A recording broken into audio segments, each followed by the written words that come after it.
When you really want to understand a people and their food and their culture, I always say go to the origins of those cuisines. Go to the places that serve it and have been serving it for the longest time. And I'm excited. I'm here at Central Grocery to have my first Muffaletta. This is the place where they invented it. It's called Muffaletta Headquarters for a reason.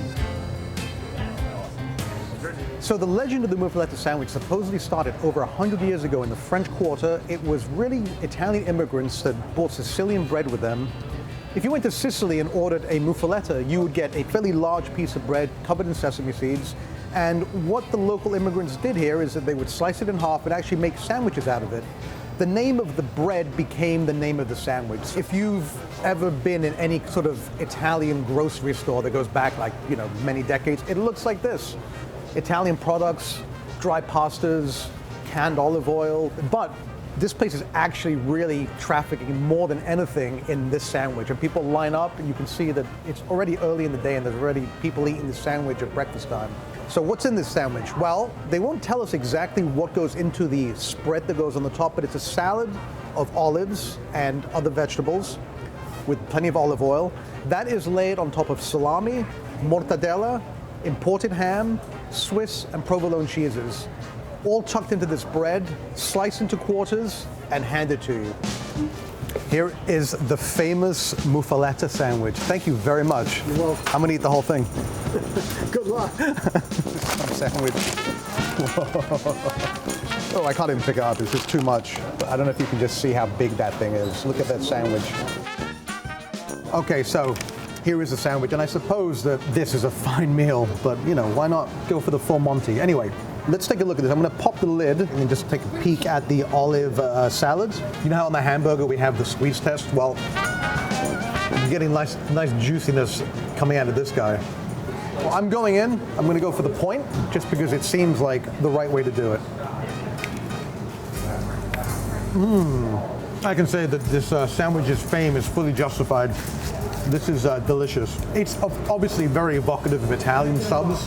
The first thing that really hits you is this really piquant and flavorsome olive salad.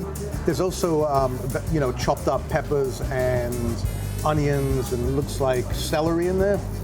Then you get this sort of rush of fat from the salami. It's got all those sort of spicy notes to it. Then there's a mildness in the cheese coming on. It's creamy, but because they're using provolone and Swiss, which are both really sort of tangy and kind of flavorsome cheeses, that kind of finishes the palate. It's really rather nice. The bread is not the most flavorful, but it's structurally really good, and it's got these seeds that give you some nice textural contrast. Okay, enough yapping. Let's eat some more. You have this wad of delicious meat and cheese in the middle, and it's dense, and it almost fuses into this single entity. So it's like a cold cut steak. Those flavors do kind of meld together. There's the old story about Italian-American heroes that they would put in the backseat of cars, and the kids would sit on them. They would drive to the picnic, and by the time they got there, they had flattened it and really sort of compressed all of those flavors. Well, I'm getting that kind of effect with this, I think. It's and I think the longer this sort of sat around and kind of got pressed down, it would really kind of almost improve. But enough of that, I'm gonna eat more. This is the slowest chewing thing I've ever eaten on a meat show.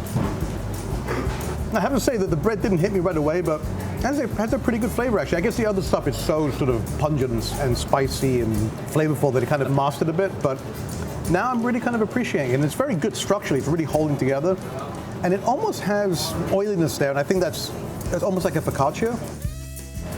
That's it from me and this delicious Muffaletta sandwich. Catch us on the next episode of the Meat Show, and we'll see you soon.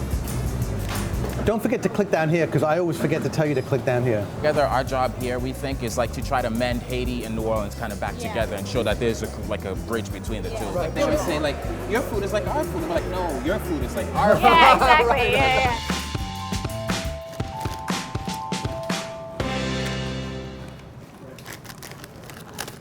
Highly recommended.